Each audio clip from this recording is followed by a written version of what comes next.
یا رحمانو اغثني د هر قسم حاجت د پوره کېدو دپاره نن وظیفه ډېره زیاته نایابه وظیفه را.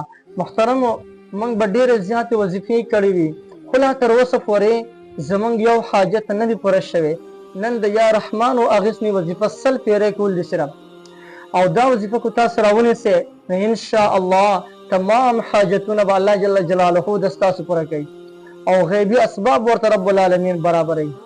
زموږ عزتمندو زموږ او ستاسو په زړونو باندې به ډېر زیات ارمانونه وي او زموږ دغه ارزو او تمنا ده چې کاش زموږ د ارمان به کله پوره کېږي.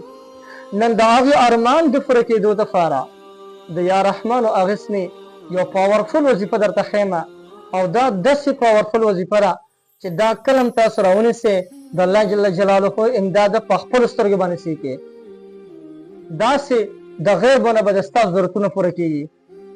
هر قسم ضرورت د ستاسو ولې دی او دې سړي سړي په یو لوی مصیبت کې مبتلا یې او تا ته کور کې یوه لویه پریشاني راپېښه شوې ده او ته د هغې پریشانۍ نه خپل ځان خلاصول غواړې. د هغې دپاره هم د یا رحمانو اغثني وظیفه راونیسه. الله جل جلاله به د هغې پریشانۍ نه خو خلاص کړي. یا رحمانو اغثني دا ډېره زیاته زبردسته وظیفه ده. کله کله داسې وشي چې په کور کې جګړې د خواهینګور جګړې وي یا د رونو خویندو جګړې وي یا د ښځو خاوند جګړې یا د مور او د پلار جګړې روزانه دې وجې نه په کور کې یو لویه پریشاني جوړه شوې وي. روزانه اوازونه چتېږي، روزانه پیغورونه، روزانه جګړې. نو که تاسو ته دا خبره منظره چې زموږ دا جګړې دغه مصیبتونه دغه پیغورونه دغه تکالیف دغه ټول هر څه ختم شي بس د نن نه د یا رحمانو اغثني وظیفه راونیسئ د کور تمام مشکلات به ان شاء الله عز وجل دغه تمام مشکلات به الله جل جلاله ستاسو ختم کړي. دې نه علاوه ستا یو ډېر ضروري حاجت دی او هغه ضروري حاجت لا تر اوسه پورې ستا نه دی پوره شوی. ډېر زیات اعمال هم وکړل، ډېر زیات وظایف هم وکړل، لا تر اوسه پورې زموږ حاجتونه نه دي پوره شوي. که د نن له دا وظیفه راونیسئ هغه تمام حاجتونه به د غیبو نه انشاءالله پوره کېږي. د چا په زړه باندې دا ارمان دی چې زه د لاړ شمه مکې مکرمې ته، زه د لاړ شمه د بیت الله شریف زیارت او دیدار دې وکړمه، زه د لاړ شم عمرې له حج له دې لاړ شم، اسباب به سره نشته، پیسې نشته. دا وظیفه راونیسئ انشاءالله او بیا په الله جل شانه باندې بروسه وکړه، توکل وکړه. الله جل جلاله به درته غیبي اسباب برابروي. د چا په زړه باندې ارمان دی چې ما ته یو ښکلی مزیدار کاروبار میلو شي لیکن څه داسې خاص ذریعه نشته د کاروبار، یا د ما ته نوکري میلو شي خو ذریعه نشته دی.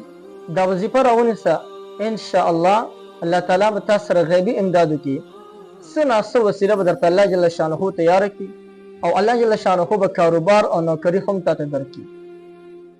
د چا روزي لنډه تنګه ده، د روزۍ د لاسه ډېر سخت پریشانه دی، که هغه هم دا وظیفه راونیسئ نو انشاءالله د دې وظیفې په برکت باندې به الله جل جلاله د ده روزي ډېره زیاته پراخه کړي.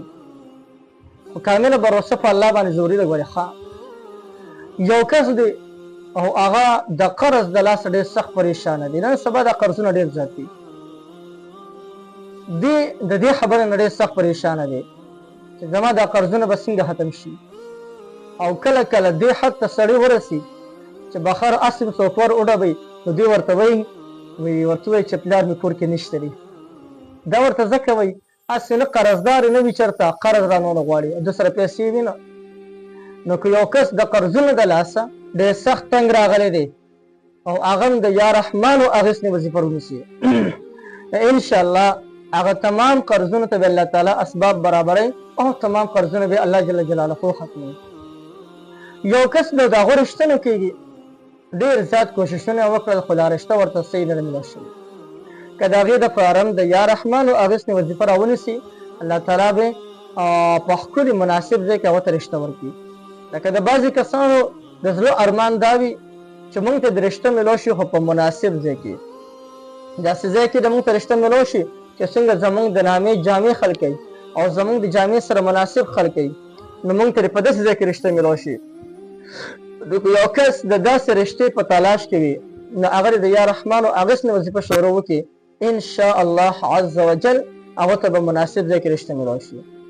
زه به تر څو پورې وضاحت کوم چې د دې حاجت دپاره دې حاجت دپاره دې حاجت دپاره دا وظیفه کولی شي. ستاسو په زړه کې چې څنګه ارمان وي څنګه حاجت وي د هغه تمام حاجتونو دپاره دا وظیفه بالکل تاسو رانیوی شي او د دې اثرات فواید دغه تاسو په خپلو سترګو باندې ووینئ. د دې وظیفې کولو طریقه څه ده؟ نو سحر د مانځه نه پس به یې سل ځلوئ، مخکې وروسته به درې رکعته درود شریف وي او په منځ کې به یې سل ځلوئ یا رحمانو اغسني. او دغه رنګ د ماښام د مانځه نه پس د سحر مانځه نه پس او د ماښام د مانځه نه پس هم سل ځله به یا رحمانو اغسني وظیفه کې مخکې وروسته درې رکعته درود شریف. دا وظیفه به تر کوم وخته پورې کوو چې تر څو پورې موږ په خپل مقصد کې کامیاب شوي نه وو، تر څو پورې زموږ حاجت پوره شوی نه دا وظیفه به تر د هغه وخته پورې کوو. دا هم ممکنه ده چې د ستا حاجت په یو ورځ کې دننه پوره شي، دا هم ممکنه ده چې یو هفته کې پوره شي، دا هم ممکنه ده چې په یو میاشت کې پوره شي. هغه د ستا د دغه پورې عقیدې پورې خاص ده. څونه د په الله جل شانه باندې عقیده مضبوطې هغه نه به د ستا دا وظیفه زیات چې د اثر کوي. نو محترمو یو ډېره زبردسته وظیفه مې درته وښوله، بالکل دا وظیفه تاسو کولی شئ. د دې وظیفې تاسو ټولو ته مکمل اجازت دی او د دې وظیفې نه تاسو ټول مکمل فایده اخیستلی شئ.